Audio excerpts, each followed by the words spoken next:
بسم اللہ الرحمن الرحیم الصلاۃ والسلام علیک یا سیدی یا رسول اللہ وعلی آلک واصحابک یا رحمت للعالمین۔ ناظرین سامعین، امید کرتا ہوں کہ آپ خیریت سے ہوں گے۔ اللہ تعالیٰ کی بارگاہ میں دعا ہے کہ اللہ تعالیٰ ہم سب کو خیریت سے رکھے اور میرے ملک پاکستان کی حفاظت فرمائے۔ حضرات محترم، یہ بڑی ہی مشکل سے ختم نبوت پر ہمیں یہ بیان ملا ہے، کن کا؟ حق و صداقت کی نشانی، حق و صداقت کی نشانی شاہ نورانی شاہ احمد نورانی علیہ رحمہ کا یہ بیان ہمیں بڑی مشکل سے ختم نبوت پر ملا ہے، اور آپ یہ ختم نبوت پر ان کا یہ بیان سنیں گے تو آپ کا ایمان تازہ ہو جائے گا، اور دعا ہے کہ اللہ تعالیٰ قبلہ نورانی صاحب کی قبر کو جنت کے باغوں میں سے ایک باغ بنائے اور ان کے درجات کو بلند فرمائے۔ آپ نورانی صاحب کا یہ بیان سماعت فرمائیں۔ یہ ان کے ایجنٹ ہیں، یہ پاکستان میں دیمک کی طرح سے ملک کو چاٹ رہے ہیں۔ مشرقی پاکستان ان کی وجہ سے الگ ہوا، مشرقی پاکستان ان کی سازشوں کی وجہ سے الگ ہوا۔ ایم احمد جو یہاں غدار قادیانی بیٹھا ہوا تھا، مرزا غلام کا پوتا، اس نے سازشیں کر کے مشرقی پاکستان کے فنڈز روک کر مشرقی پاکستان کے لوگوں کے دلوں میں پاکستان کی محبت کو ختم کیا۔ یہ ہمیشہ سازشیں کرتے رہے ہیں۔ یہ یہودیوں کے ایجنٹ ہے، یہ امریکن ایجنٹ ہے، یہ ہندوؤں کے ایجنٹ ہے۔ ان سے پاک کرنا ہوگا۔ یہ رسول اللہ کے دشمن ہیں، یہ حضور پر نور صلی اللہ علیہ وسلم کے مقابلے پر جعلی نبی مرزا غلام کو لے کر آئے ہیں۔ اگر کوئی جعلی نبی، اگر کوئی جعلی چیف ایگزیکٹو اور وزیر اعظم اس ملک میں برداشت نہیں ہو سکتا تو ہم مسلمان بھی کوئی جعلی نبی اس ملک میں برداشت نہیں کریں گے۔ اللہ یا رسول اللہ، یا رسول اللہ، ختم نبوت زندہ باد، جزاکم اللہ۔ اللہ تبارک و تعالی، اللہ تبارک و تعالی جل جلالہ وعظم نوالہ، آپ خصوصیت کے ساتھ اس بات کو یاد رکھیے کہ خالد ابن ولید، جن کا لقب سیف اللہ، وہ عظیم مسلمان جنرل عیسائی فوج کے مقابلے پر شام میں تھے۔ ابو بکر صدیق نے فرمایا واپس آؤ، ابو عبیدہ ابن جراح العامری امیر الامہ کو کمان دو اور تم اس کا مقابلہ کرو۔ جعلی اور جھوٹے نبی سے، نبی کے وجود سے زمین کو پاک کر دو۔ ابو بکر صدیق کی زندگی میں صحابہ کے ہوتے ہوئے اور ابو بکر کے ہوتے ہوئے کسی جعلی نبی کو، جھوٹے نبی کو برداشت نہیں کیا جا سکتا۔ میرے آقا حضور پر نور محمد رسول اللہ صلی اللہ علیہ وسلم نے ارشاد فرمایا، سيكون في أمتي 30 دجالون كذابون كلهم يزعم أنه نبي ألا أنه لا نبوة بعدي، أو كما قال صلی اللہ علیہ وسلم۔ میری امت میں، میرے بعد، میری امت میں یہ 30 بڑے بڑے دجال، میری بعد کوئی نبی نہیں۔ یہ اللہ تعالیٰ کا احسان ہے کہ رسول اللہ ہمارے نبی ہیں۔ یہ اللہ تعالیٰ کا احسان ہے کہ وہ ہمارے نبی ایسے ہیں، جب ہم زندہ رہتے ہیں تو ان کی آرزو میں زندہ رہتے ہیں، اور جب ہم اس دنیا سے رخصت ہوتے ہیں تو ہماری آرزو بھی پوری ہوتی ہے، کسی کی زندگی میں ہو جاتی ہے اور کسی کے مرنے کے بعد ہوتی ہے کہ میرے نبی میری قبر میں تشریف لا رہے ہیں۔ یہ ہمارے وہ نبی ہیں کہ جن کا رشتہ مضبوط ہوگا، جتنا تار محبت کا جڑے گا، جتنی ہی روشنی قبر میں ہوگی۔ قبر اندھیری ہے، لیکن اس اندھیری قبر میں ان کے انوار نبوت کی روشنی پھیل رہی ہوگی، ہماری قبر میں اجالا ہوگا۔ یہ شمع اگر آپ کے دلوں میں جلتی رہی تو یہی شمع، یہی چراغ محبت مصطفیٰ قبر میں اجالا کر دے گا، اور اسی سے حشر میں بھی اجالا ہوگا۔ اور جو لوگ آج اس سرزمین پر رہ کر رسول اللہ صلی اللہ علیہ وسلم کی نبوت کے محافظ ہیں، قیامت کے دن، قیامت کے دن سن لیجیے غور سے، آج آپ رسول اللہ کی محبت میں سرشار ہو کر رسول اللہ کی آخری نبوت اور تاجدار ختم نبوت کے تاج و تخت کی حفاظت کا ذمہ آپ لے لیں تو یقین رکھیے تو قبر میں آپ کی حفاظت ہوگی اور حشر کے میدان میں حضور کی شفاعت ہوگی. اس پر یقین رکھیے. آپ بھی گواہ رہیے گا اور میں بھی گواہ رہوں گا. ہم بھی دیکھیں گے کہ ہمارے آقا کا حشر میں جلوس نکل رہا ہوگا. ہم اور آپ بھی درود و سلام پڑھتے ہوئے ان کے پیچھے جا رہے ہوں گے. تو اس دن ابو بکر صدیق رضی اللہ عنہ نے حکم دیا کہ جعلی نبی کو ختم کرو، اس کا قصہ تمام کرو، زمین کو اس کے وجود سے پاک کر دو. سیدنا ابو بکر کے حکم کی تعمیل بخاری بن ولید نے جہاد شروع کر دیا. مسئلہ یہ پیدا ہوا کہ مسلمہ کذاب کے ساتھی جب لشکر آپس میں ٹکرا رہے تھے، جب تلواریں نیام سے نکل رہی تھی، جب خون زمین پر گر رہے تھے، جب صحابہ حافظ قرآن صحابہ اپنی جانوں کا نذرانہ حضور پر نور صلی اللہ علیہ وسلم کے لیے نشاور کر رہے تھے، تاج و تخت کے نبوت کے حفاظت کے لیے جان نثار کر رہے تھے، ایسے وقت میں نعرے لگ رہے تھے اللہ اکبر. اور مسلمہ کذاب کے لوگ بھی نعرے لگا رہے تھے اللہ اکبر. وہ نعرے لگا رہے تھے اللہ اکبر. تو صحابہ نے کہا کہ یہ بھی نعرے لگا رہے ہیں اللہ اکبر اور ہم بھی نعرے لگا رہے ہیں اللہ اکبر، کیا کرنا چاہیے؟ ان کہا وہ کہتے ہیں اللہ اکبر، یہ جھوٹے نبی کے ماننے والے کہتے ہیں اللہ اکبر، تو تم کہو یا محمد یا رسول اللہ. وكان شعار المسلمين يومئذ يا رسول الله يا محمد يا رسول الله. نعرہ تکبیر اور نعرہ رسالت یا رسول اللہ كان شعار المسلمين يومئذ. اس دن مسلمان دل کی گہرائیوں سے کہہ رہے تھے یا محمد یا رسول اللہ. آج یہی محبت اور یہی محبت کا رشتہ اور یہی عقیدت کا رشتہ آپ کے حضور کے درمیان میں مضبوط کرنے کے لیے، تجدید عہد کے لیے، تجدید وفا کے لیے آج ہم نے آپ کو بلایا ہے. اور میں سمجھتا ہوں کہ ہم نے آپ کا رشتہ جوڑ دیا، پکا کر دیا. اب یہ قبر میں بھی ساتھ جائے گا اور حشر میں بھی ساتھ رہے گا. حضور پر نور صلی اللہ علیہ وسلم دولہا ہوں گے، براتی انبیاء ہوں گے اور ہم بھی ان سب میں شامل ہوں گے. عقیدہ ختم نبوت کی حفاظت یہ ہمارے دین کا فریضہ ہے. ابو بکر صدیق نے سبق سکھایا. اس دن میدان جنگ میں رسول اللہ کے صحابہ اللہ اکبر یا محمد یا رسول اللہ کہہ کر 40,000 سے زائد جھوٹے جعلی نبی کے ماننے والوں پر ٹیٹ پڑے، پشتے کو پشتے لگ گئے.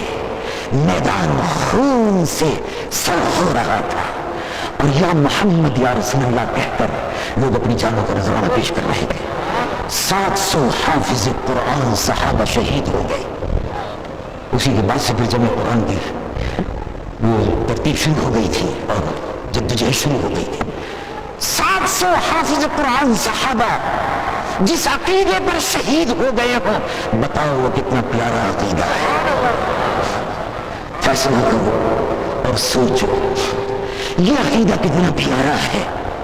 ایک صحابی رسول اللہ گئے، انہوں نے کہا میں مسلمہ کذاب سے بات کرتا ہوں، اور مسلمہ کذاب جھوٹے نبی سے کہا تو جھوٹا ہے، پڑھ لا الہ الا اللہ، کہہ محمد رسول اللہ، اللہ کے آخری نبی ہے.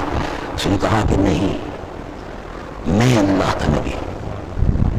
رسول اللہ کے صحابی نے کہا تو جھوٹا ہے.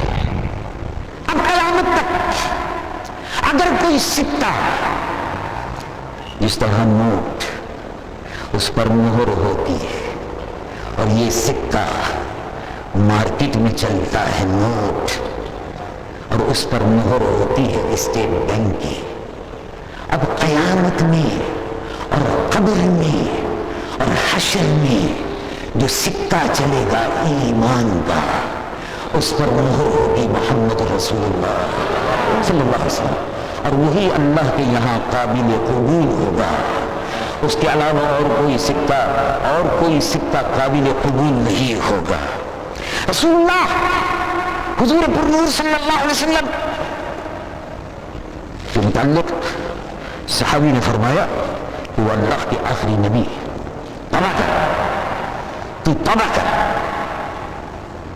تو اور نبوت کا دعویٰ کرتا ہے، خبیث، رسول اللہ کے بعد کوئی نبی نہیں، ہم رسول اللہ کے فدائی ہیں، ہمارا عقیدہ یہ ہے کہ محمد رسول اللہ، محمد اللہ کے رسول ہیں، آج بھی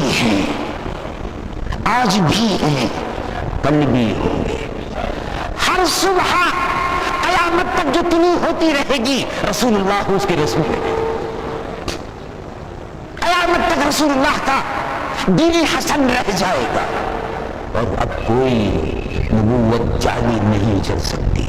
کیا خبر، اعلیٰ حضرت نے عشق و محبت میں ڈوب کر بڑی پیاری بات کہی، فرمایا اعلیٰ حضرت عظیم المرتبت امام اہل سنت محدث بریلوی نور اللہ مرقدہ ارشاد فرماتے ہیں، مجدد، کیا خبر کتنے تارے کھلے چھپ گئے پر نہ ڈوبے نہ ڈوبا ہمارا نبی۔ یہ سکہ چلتا رہے گا، اب یہی سکہ رواں بنا رہے گا، اب یہی سکہ قبر میں چلے گا اور حشر میں چلے گا۔ یہی سکہ اللہ کے یہاں مقبول ہے، وہی ایمان جس پر مہر ہے محمد رسول اللہ کی محبت کی، عظمت کی، ختم نبوت کی، وہی ایمان اب اللہ کی بارگاہ میں قابل قبول ہے۔ رسول اللہ کے صحابی نے کہا تو جھوٹ بولتا ہے، تو نبی نہیں ہے۔ ان میں جرت دیکھیے، کیا جرت تھی، مسلمان فوجوں میں کیا جرت تھی، جو کردار صحابہ نے ادا کیا۔ ہم یہ چاہتے ہیں کہ ہمارے جنرل جو محب وطن ہیں، ملک کی سرحدوں کے محافظ ہیں، پاکستان کے محافظ ہیں، رسول اللہ کے دین کے محافظ ہیں، وہ رسول اللہ کے تاج و تخت نبوت کے بھی محافظ ہیں۔ ہم یہ چاہتے ہیں کہ ہماری فوج وہی کردار ادا کرے جو ابوبکر صدیق کی فوجوں نے ادا کیا تھا، ہماری فوج وہی کردار ادا کرے جو محمود غزنوی نے ادا کیا تھا۔ اللہ ہماری اس بہادر فوج کو کشمیر میں فتح و نصرت عطا فرمائے۔ وہ مجاہدین جو کشمیر کی آزادی کی جنگ، رسول اللہ کی عزت و ناموس کی لڑائی بھارت کی ظالم اور جابر فوجوں سے لڑ رہے ہیں، اللہ مجاہدین کشمیر کو فتح عطا فرمائے۔ اور وہ مجاہدین، وہ اسلام کے سپاہی جو یہودیوں سے، قادیانیوں کے سرپرستوں سے، فلسطین میں یہودیوں سے لڑ رہے ہیں، اللہ مجاہدین اسلام کو فتح عطا فرمائے۔ اور وہ مجاہدین اسلام جو چچنیا کی سرزمین پر اسلام کے دشمن روسیوں سے لڑ رہے ہیں، اسلام کے دشمن روس اور اس کے سرپرست امریکہ سے لڑ رہے ہیں، اللہ مجاہدین اسلام کو بھی فتح عطا فرمائے۔ تو میں عرض کر رہا تھا، وہ مجاہد اسلام نے جو لڑ رہا تھا، عقیدہ ختم نبوت پر ڈٹا ہوا تھا، مسلم کذاب نے کہا اس کو جلتی ہوئی آگ میں کڑھائی میں ڈال دو۔ تیل جل رہا تھا، کڑھائی جل رہی تھی، اس کو ڈال دو۔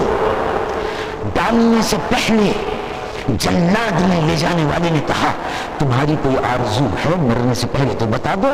وہ کہا ہاں ایک ہے آرزو، ایک آرزو ہے، جب میں مر جاؤں تو میری ناش جو ہے جو جل جائے گی، راکھ ہو جائے گی، ہڈیاں جل جائیں گی۔ جب میں مر جاؤں، ہڈیاں جل جائیں تو تم میری راکھ کو، میرے جسم کی راکھ کو مدینے کے راستے پہ اڑا دینا، مدینے کے راستے پہ میری راکھ کو اڑا دینا، تاکہ دربار مصطفیٰ میں میرا یہ نذرانہ، جان کا نذرانہ قبول ہو جائے۔ یہ تھے وہ رسول اللہ کے صحابہ جنہوں نے اپنی جانوں کا نذرانہ، یہ تھے وہ رسول اللہ کے صحابہ جنہوں نے عقیدہ ختم نبوت کے تحفظ کے لیے اپنی جانوں کا نذرانہ پیش کیا، جو دن اور رات رسول اللہ کی عزت و ناموس کے محافظ تھے۔ ہم بھی جنرل صاحب سے یہی توقع کرتے ہیں، اور ان میں خالد بن ولید کا کردار دیکھنا چاہتے ہیں۔ اللہ ہم کو خالد بن ولید کا کردار ادا کرنے کی توفیق عطا فرمائے۔ ہم ان سے حکومت کا مطالبہ نہیں کر رہے، اللہ شاہد ہے، اس جلسہ کرنے کا مقصد حکومت لینا نہیں ہے۔ حکومت لینے کا وقت 3 سال کے بعد آئے گا، انتخابات کے ذریعے آئے گا، بھی بہت دور ہے، ہنوز دلی دور ہے، سب بہت دور ہے، اور ہماری اس وقت وہ منزل نہیں ہے۔ اس وقت منزل یہ ہے کہ جو سازشیں ہو رہی ہیں، متحد ہو کر ان سازشوں کو کچھ لو۔ قادیانی پاکستان کے دشمن، قادیانی اسلام کے دشمن، قادیانی رسول اللہ کے دشمن، قادیانی مدینہ منورہ کے دشمن، قادیانی عزت و ناموس مصطفیٰ کے دشمن۔ اب تم یہ تصور کر لو کہ مرزا غلام احمد نے رسول اللہ کی شان میں توہین کی، نبوت پر ڈاکہ ڈالا ہے، اس کو ہاتھ کو روکنا ہے۔ اور یوں سمجھ لو کہ آج تم سے تمہارے نبی کہہ رہے ہیں کہ کیا تم میری عزت و ناموس کی حفاظت کرو؟ اور یوں سمجھو کیا تم رسول اللہ صلی اللہ علیہ وسلم سے تم سے حشر کے میدان میں پوچھ سکتے ہیں کہ تم نے تاج و تخت ختم نبوت کی حفاظت کے لیے کیا قربانی کی؟ تو آپ انشاءاللہ سرخرو ہو کر کہیں گے کہ یا رسول اللہ، میں قربانی دینے کے لیے مشتر پاک کے میدان میں حاضر ہو گیا تھا، پاکستان میں جہاں جہاں مجھ کو طلب کیا گیا میں حاضر ہو رہا تھا، اور میں عقیدہ ختم نبوت کا برملا اظہار کر رہا تھا، اور میں یہ کہتا پھر رہا تھا کہ اس ختم نبوت کے عقیدے کے تحفظ کے لیے ہم اپنی جان کا نذرانہ بازاروں میں پیش کرتے رہیں گے، ہم گلیوں میں اور کوچوں میں اور بازاروں میں ہم اپنی جانوں کا نذرانہ پیش کرتے رہیں گے، اور جب وقت پڑا تو سارے پار بھی پیش کرتے رہیں گے۔ یہ جان بھی کروں، ایک جان کیا 100 جان کیا،